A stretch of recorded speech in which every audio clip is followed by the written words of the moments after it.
अस्सलाम वालेकुम स्टूडेंट्स। आज थोड़ा सा हम रिग्रेशन का जो कॉन्सेप्ट पढ़ा था उसको न्यूमेरिकल के साथ देखते हैं। पहले थोड़ा सा इसका ग्राफिकल एनालिसिस देखेंगे कि इसको ग्राफ के ऊपर इसकी जो पॉइंट्स उनको कैसे प्लॉट करते हैं, और सेकेंडली फिर हम उसको न्यूमेरिकल के साथ जो है अटेम्प्ट करके देखेंगे। ये हमारे पास डेटा है, एक फॉर्म का 10 ईयर्स का डेटा है एडवर्टाइजिंग एक्सपेंडिचर का और सेल्स रेवेन्यू का। बेसिकली इस फॉर्म का जो मैनेजर है वो इसमें रिलेशनशिप डिटरमिन करना चाह रहा है कि what is the relationship between the advertising expenditure and sales revenue. Plus उसके साथ ये भी देखेंगे कि हाइपोथेसिस भी टेस्ट करना चाह रहे हैं। हाइपोथेसिस में हम क्या टेस्ट करते हैं कि कितना एडवर्टाइजिंग एक्सपेंडिचर जो है वो इंक्रीज किया जाएगा तो सेल्स के अंदर कितना ज्यादा जो है वो हमें चेंज नजर आएगा। तो वो हाइपोथेसिस जो है वो ये चेक करने के लिए कहते हैं कि either there is a relationship between sales and advertising expenditure or there is no relationship between sales and advertising expenditure। तो हमारे पास ये डेटा है 10 ईयर्स का। आप देख लें कि ये 10 ईयर्स का डेटा है, एडवर्टाइजिंग एक्सपेंडिचर है, उसके अंदर हर साल जो है वो थोड़ी बहुत वेरिएशन आ रही है और उसके साथ जो है वो सेल्स रेवेन्यू जो है उसके अंदर भी वेरिएशन आ रही है। तो सबसे पहले तो इसको हम एक रफ ग्राफ के ऊपर जो है चेक करते हैं। अगर हम इन x और y की जो वैल्यूज है उनको प्लॉट यहाँ पर इस तरह पॉइंट्स लगाते हैं। नॉर्मली हम जो ग्राफ बनाते हैं उसमें सारे पॉइंट्स को हम ज्वाइन कर देते हैं। यहाँ पे हमने पॉइंट्स को ज्वाइन नहीं करना बल्कि एक ऐसी लाइन ड्रॉ करनी है जो कि इन सारे पॉइंट्स के दरमियान में इस तरीके से ड्रॉ करनी है कि ये सब पॉइंट्स उस लाइन के आसपास हों। ठीक है, जिस तरह ये लाइन ड्रॉ की हुई है। कुछ लाइन पॉइंट्स जो है वो लाइन के ऊपर आ रहे हैं और कुछ पॉइंट्स जो है वो लाइन के नीचे आ रहे हैं। ये पॉइंट्स इस लाइन के जितने ज्यादा करीब होते हैं उतना ज्यादा हम कहते हैं कि हमारे दोनों जो डिपेंडेंट और इंडिपेंडेंट वेरिएबल्स हैं उनका रिलेशनशिप जो है वो उतना ही ज्यादा स्ट्रांग है। अब ये कुछ चीजें जो है ना ये आपको यहाँ पे नजर आ रही हैं। ई ऊपर भी है, ई नीचे भी है। एक पॉइंट का दूसरे पॉइंट तक डिस्टेंस कितना है, या कुछ पॉइंट्स ऐसे हैं उनका उस लाइन के साथ डिस्टेंस कितना है। तो ये जो पॉइंट्स का डिस्टेंस है ना ये शो करता है उन चीजों को जो कि हमारे दो डिपेंडेंट और इंडिपेंडेंट वेरिएबल ये दोनों मिलकर जिन चीजों को एक्सप्लेन नहीं कर सकते, यानी कि इंडिपेंडेंट वेरिएबल के अलावा अगर कोई और ऐसी चीज है जो कि सेल्स को इफेक्ट करिए तो वो सारी चीजें इसके अंदर, इनको हम एरर टर्म्स कहते हैं। ठीक है, अच्छा न्यूमेरिक ग्राफिकली अगर देखा जाए तो हमें इतनी ज्यादा जो है इसकी एक्सप्लेनेशन जो है वो हम नहीं कर सकते। बेसिकली हम अभी यहाँ पे न्यूमेरिकल करना चाह रहे हैं कि न्यूमेरिकल के थ्रू जो है कैसे हम रिग्रेशन की ये जो लाइन है इसको कैलकुलेट कर सकते हैं। यहाँ पे तो आपको ग्राफ के अंदर ये लाइन सेट हुई नजर आ रही है। ये लाइन है y is equal to a plus b x. ठीक है, यहाँ पर a जो है ये इंटरसेप्ट है और ये शो करता है कि अगर हमारे पास ये बी एक्स कुछ भी हमें मालूम नहीं है तो उस टाइम पर y की वैल्यू क्या होगी। y क्या है, सेल्स रेवेन्यू को शो करे, यानी कि अगर एडवर्टाइजिंग एक्सपेंडिचर के ऊपर जीरो एक्सपेंडिचर हो रहा है तो उस टाइम पर फर्म की जो सेल्स हैं वो कितनी होंगी। हमें देखना है कि फर्म की सेल्स एडवर्टाइजिंग एक्सपेंडिचर के साथ कितनी है। तो इसके लिए क्या है, हम एक न्यूमेरिकल करते हैं और इस न्यूमेरिकल के थ्रू सारी की सारी चीजें जो है, ये जो डेटा भी मैंने आपको ऊपर शो किया था ये वही वाला डेटा है। यहाँ से अब हमें रिग्रेशन की लाइन फाइंड आउट करनी है। रिग्रेशन की लाइन क्या है, y is equal to a plus b x. ये वाली आपके पास लाइन है। हमें a की वैल्यू चाहिए और हमें b की वैल्यू चाहिए है। तो x और y की वैल्यू 10 ईयर्स के अंदर जो है वो ये आपके पास गिवन है। यहाँ से सबसे पहले हमने a कैलकुलेट करना है, that is the vertical intercept, और b की वैल्यू फाइंड आउट करनी है जो कि स्लोप है। उसके बाद हम अपनी हाइपोथेसिस जो है वो टेस्ट करेंगे। तो इनको कैलकुलेट करने के लिए हमारे पास b का और a का जो एक स्पेसिफिक फार्मूला है, पहले हम फार्मूला देखते हैं। फार्मूला के अंदर देखते हैं कि हमें जो जो चीजें चाहिए होंगी, रिक्वायर्ड है, उनके मुताबिक हम अपने फर्दर कॉलम्स जो है यहाँ पे ऐड करके उनकी कैलकुलेशन कर लेंगे। ये देखें, बी का फार्मूला है बेसिकली इसके ऊपर ना अब आपको हैट नजर आ रही है, ए के ऊपर भी हैट नजर आएगी। वाई को जब हम कैलकुलेट कर लेते हैं तो जब हम इनको कैलकुलेट कर लेते हैं कोएफिशिएंट्स को तो उसके ऊपर ना हम हैट का साइन जो है वो यहाँ पे शो कर देते हैं। तो बी का फार्मूला देखें, ये है एक्स टी माइनस एक्स बार वाई टी माइनस वाई बार, यानी कि हमें एक्स टी माइनस एक्स बार का कॉलम कैलकुलेट करना है, वाई टी माइनस वाई बार का कॉलम कैलकुलेट करना है और फिर इन दोनों को आपस में मल्टीप्लाई करके एक थर्ड कॉलम कैलकुलेट करना है। फिर डिनोमिनेटर में हमारे पास एक्स टी माइनस एक्स बार है। पहले ये कॉलम कैलकुलेट करेंगे, फिर उस कॉलम का होल स्क्वायर लेके एक और कॉलम उसके अंदर ऐड करेंगे और उसका समेशन यहाँ पे ले आएंगे। यहाँ पर फिर ए का फार्मूला जो है वो है वाई बार। वाई बार और एक्स बार जो है ये एवरेज को शो करते हैं, यानी कि वाई की एवरेज और एक्स की एवरेज कितनी है। एवरेज कैसे आपको पता है फाइंड आउट करते हैं, एक्स का जो एक्स टी की वैल्यूज है उनका टोटल कर लेंगे और नंबर ऑफ वैल्यूज के साथ उसको डिवाइड कर देंगे, समेशन एक्स ओवर एन कर लेंगे और इस तरह समेशन वाई ओवर एन कर लेंगे। यानी कि हमें एक्स बार की वैल्यू चाहिए, वाई बार की वैल्यू चाहिए, बी के अंदर ये सारे चीजें चाहिए और ए के अंदर हमें ये एवरेजेस चाहिए। इसके लिए हम क्या करते हैं, अब ये कॉलम कैलकुलेट कर लेते हैं। ठीक है, हमारे पास जो 3 कॉलम ऑलरेडी गिवन थे, टाइम, एक्स टी की वैल्यूज जो कि हमें शो करती हैं एडवर्टाइजिंग एक्सपेंडिचर, और वाई टी की वैल्यूज जो कि हमें शो करती हैं सेल्स रेवेन्यू को। अब जो फॉर्मूला के अंदर हमें चीजें रिक्वायर्ड थी वो क्या है, एक्स टी माइनस एक्स बार था। एक्स बार की वैल्यू हमने कैसे कैलकुलेट की, ये सारी एक्स टी की वैल्यूज जो है इनको ऐड कर लिया, इनका सम है 120 और 120 को हम नंबर ऑफ वैल्यूज जो कि 10 है उसके साथ डिवाइड कर देंगे। 120 डिवाइड बाय 10 करते हैं तो वो हमारे पास 12 इसका आ जाता है। इसी तरह वाई टी का भी हमने समेशन कैलकुलेट किया, 500 जिसको डिवाइड करेंगे 10 के साथ तो वाई बार जो वाई की एवरेज है वो 50 आती है। अब ये हम यहाँ पे कॉलम कैलकुलेट करते हैं, एक्स टी माइनस एक्स बार। एक्स टी की वैल्यू है 10 है और इसका जो एक्स बार था वो कितना आया था वो यहाँ पे देख लेते हैं 12 है। ठीक है, अब हमने 12 को ना एक्स की सारी वैल्यू से बारी बारी लेस करते जाना है, 10 माइनस 12, 9 माइनस 12, 11 माइनस 12, 12 माइनस 12, और ये कॉलम हमारे पास यहाँ पर ये कैलकुलेट होता जाएगा। और यही वाला जो कॉलम है इसका बिल्कुल एंड में देखें यहाँ पे होल स्क्वायर भी लिया हुआ है, 2 को होल स्क्वायर लेते हैं तो 4 हो जाता है, 3 का होल स्क्वायर लेते हैं 9 हो जाता है, इसी तरह 1 का जो है ये पॉजिटिव 1 हो जाएगा 0 0, और ये इस तरीके से पहले ये हमने कॉलम कैलकुलेट किया और इसका होल स्क्वायर लेके ये कॉलम कैलकुलेट कर लिया। ये हमें डिनोमिनेटर में चाहिए था जो बी कैलकुलेट कर रहे हैं। इन दी एंड इसका समेशन कैलकुलेट कर लेते हैं, summation x t minus x bar whole square that is equal to 30।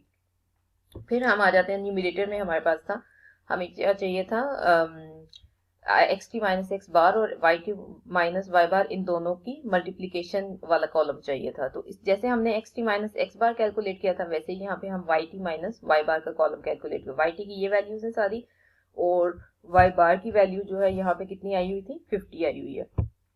50 को हम लेस करते हैं, 44 माइनस 50, 40 माइनस 50, 52, 42 माइनस 50, और ये हमारे पास ये वैल्यूज आती जाती हैं। ठीक है, ये हो गया।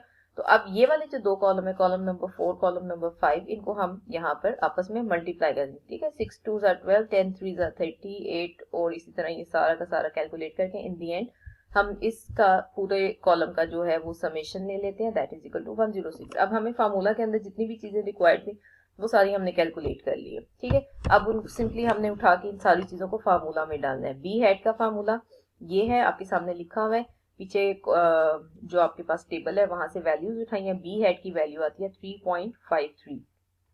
ए का जो फार्मूला था वो हमने इसी इक्वेशन से डिराइव किया था, ए हेड हो जाएगा जब हम ए को कैलकुलेट करेंगे। वाई बार जो है वो हमारे पास ये देखें 50 है, बी की वैल्यू अभी हमने कैलकुलेट किया ये 3.53 है, और एक्स बार की वैल्यू आपके पास ये 12 है। इसको एडजस्ट करते हैं तो ए की वैल्यू हमारे पास आती है 7.60। ठीक है, बी की ये वैल्यू है, ए की ये वैल्यू। अब ये दोनों वैल्यूज को उठा के हम डालते हैं यहाँ पर, अपनी जो रिग्रेशन की इक्वेशन है वो यहाँ पे सेट करते हैं। ये हमारी रिग्रेशन की जो इक्वेशन आती है that is equal to 7.60 plus 3.53 X आ जाती है। ठीक है, अब इसको हम एक्सप्लेन कैसे करते हैं। यहाँ पे रिग्रेशन लाइन जो आपके पास ये सेट हो गई है, इसको हम बेसिकली ये मालूम करने के लिए करते हैं कि किस साल में कितना एडवर्टाइजिंग एक्सपेंडिचर जो है वो सेल्स के अंदर कितना चेंज लेकर आ रहा है। फॉर एग्जांपल हमने किसी एक साल का उठाया, डेटा उठाया, जिस तरह हम ईयर 1 का उठा लेते हैं। यहाँ पे हमारे पास एडवर्टाइजिंग एक्सपेंडिचर कितना है, $10 मिलियन है। इसको हम यहाँ पे इंसर्ट करते हैं, हमारी जो ये ठीक है Y1 फर्स्ट ईयर के अंदर ये आपकी ए की वैल्यू, ये बी की वैल्यू, और एक्स जो था यहाँ पे हमने एडवर्टाइजिंग एक्सपेंडिचर ईयर 1 का डाला। तो दैट मीन्स अगर एडवर्टाइजिंग एक्सपेंडिचर किया जाता है $3.53 मिलियन किया जाता है तो टोटल सेल्स के अंदर कितना इजाफा होगा, 42.90 मिलियन का इजाफा हो जाएगा। इसी तरह हम अगले साल का डाल के देख लेते हैं। यहाँ पे हम बेसिकली एक्स की वैल्यूज डालते जाते हैं इस इक्वेशन के अंदर, तो हमें पता चलता जाएगा कि किस साल के अंदर कितना जो है वो चेंज आता रहा है सेल्स रेवेन्यू के अंदर। ठीक हो गया, ये हमारी जो है ये रिग्रेशन की लाइन हमने फिट कर ली। अब इस रिग्रेशन लाइन को फिट करने के बाद सेकेंडली हमने करना है हाइपोथेसिस का टेस्ट करना है कि बी स्टेटिस्टिकली सिग्निफिकेंट है या नहीं है। दैट मीन्स कि एडवर्टाइजिंग एक्सपेंडिचर जो है वो वाकई ही सेल्स को इफेक्ट करता है। अगर करता है तो कितना करता है, ये हम जो है ना अपनी हाइपोथेसिस के अंदर चेक करते हैं। हाइपोथेसिस कैसे सेट करते हैं, अभी हमने बेसिकली यहाँ पे देखना है कि if there is relationship between sales and advertising expenditure. Null hypothesis हम यहाँ पे सेट करते हैं h is equal to 0, that means no relationship between sales and advertising expenditure. दूसरी इसके साथ हमारे पास है अल्टरनेटिव हाइपोथेसिस है h is not equal to 0, that means relationship between sales, there is a relationship between sales and advertising expenditure। तो हमें ये रिलेशन देखना है कि नल हाइपोथेसिस ठीक है या हमारी जो अल्टरनेटिव हाइपोथेसिस है उसको प्रूव करने के लिए। अब आगे सबसे पहले तो इसके लिए हाइपोथेसिस के लिए हम क्या करते हैं कि स्टैंडर्ड एरर या स्टैंडर्ड डेविएशन जो है ना बी हैट का हमें कैलकुलेट करना है, और जब स्टैंडर्ड एरर इसका कैलकुलेट करेंगे तो ये कहलाएगा एस बी हैट कहलाएगा ये, ठीक है। एस बी हैट का ये फार्मूला आपके सामने लिखा हुआ है। अब इस फार्मूला के अंदर जो जो चीजें हमें रिक्वायर्ड हैं उसी तरह हम कैलकुलेट करेंगे जैसे पीछे हमने रिग्रेशन लाइन के लिए कैलकुलेट की थी। ये हमें चाहिए y t minus y hat, पहले कैलकुलेट करेंगे फिर इसका होल स्क्वायर लेंगे। इसी को हम कहते हैं ई टी स्क्वायर कह लें या y t minus y hat square कह लें, तो ये एक ही चीज है। डिनोमिनेटर में इसके एन माइनस के है, एन है टोटल नंबर ऑफ वैल्यूज, के है number of coefficients. Number of coefficients हमारे पास इस इक्वेशन में कितने हैं, ए है और बी है, यानी कि 2 है। और एक्स टी माइनस एक्स बार, ये अभी आपने कॉलम कैलकुलेट किया था उसको वैसे ही हम यहाँ पे आगे न्यू टेबल के अंदर कॉपी कर लेंगे। यहाँ पे आप देखें ये वही पुराने 3 कॉलम्स है। वाई हैट का कॉलम कैसे अब हमने कैलकुलेट करना है, हमारे पास वाई हैट की इक्वेशन आई थी 7.60 प्लस 3.53x। अब ये जहाँ पे x है ना 1 बाय 1 हम एक्स टी की वैल्यूज इसके अंदर ईयर 1 के अंदर जैसे 10 है, ईयर 9, 11, 12 हर साल के जो जो वैल्यूज हैं यहाँ पे x के अंदर हम फिक्स करते जाते हैं, और ये हमारे पास जो है वाई हैट की वैल्यूज जो है वो कैलकुलेट हो रही है इस कॉलम के अंदर। हमें यहाँ पे क्या चाहिए, y t minus y hat चाहिए है। अब हर एक के अंदर इस वाई टी के अंदर से हमने वाई हैट की ये वैल्यू निकालनी है, जैसे 44 माइनस 42.90 जो है वो करना है, फिर 40 माइनस 39.37, 42 माइनस 46.43, ये जो है ये हमने कैलकुलेट कर लिया यहाँ पे y t minus y t hat. अब इसी का जो है हमें यहाँ पे स्क्वायर लेना है, 1.1 है जैसे इसका स्क्वायर लेंगे ये इधर आ जाएगा, 0.63 का स्क्वायर लेंगे ये इधर आ जाएगा, और इसी तरह पूरे कॉलम की जितनी भी यहाँ पे वैल्यूज हमने कैलकुलेट की थी उनका हम यहाँ क्या करेंगे, स्क्वायर लेते जाएंगे। और ये जो पीछे एक्स टी माइनस एक्स बार है ये पीछे टेबल में कैलकुलेट किया था, उसको सिंपली मैंने यहाँ पे कॉपी कर लिया। अब ये जो चीजें मेरे पास आ गई हैं इनको हम क्या कर रहे हैं, फार्मूला के अंदर पुट करेंगे। हमारे पास स्टैंडर्ड एरर का फार्मूला था, इसके अंदर ये वैल्यूज पुट की हैं, ठीक है, डिग्रीज ऑफ फ्रीडम डाली है, और यहाँ पे हमारे पास एस बी हैट यानी कि स्टैंडर्ड एरर जो आया है वो है 0.52। अब ये तो हमने स्टैंडर्ड एरर कैलकुलेट किया, स्टैंडर्ड एरर कैलकुलेट करने के बाद हम टी की वैल्यू कैलकुलेट करेंगे, ठीक है, हाइपोथेसिस चेक करने के लिए। टी का फार्मूला है b hat over s b hat. B की वैल्यू हमने ऑलरेडी कैलकुलेट की थी 3.53 है, और जो स्टैंडर्ड एरर अभी हमने कैलकुलेट किया दैट इज इक्वल टू 0.52। इनको जब हम डिवाइड करते हैं तो हमारे पास टी की कैलकुलेटेड वैल्यू आई है 6.79। 6.79 ये कैलकुलेटेड वैल्यू है, और हमें इसके साथ हमें टी की टेबल की वैल्यू भी चेक करनी होती है। टेबल की वैल्यू हमें डिग्रीज ऑफ फ्रीडम गिवन है 8 और 5% लेवल ऑफ कॉन्फिडेंस है। वहां पे टेबुलर वैल्यू जो स्टेटिस्टिकल टेबल्स होते हैं मोस्टली बुक्स के एंड में दिए हुए होते हैं, अलग से टेबल्स भी होते हैं, वहां पे हम 5% लेवल ऑफ कॉन्फिडेंस के साथ 8 डिग्रीज ऑफ फ्रीडम के साथ टी की वैल्यू उस टेबल से देखी तो दैट इज इक्वल टू 2.306, ठीक है। टेबुलर वैल्यू कम है और हमारी calculated value according to data जो हमें गिवन था वो ज्यादा है।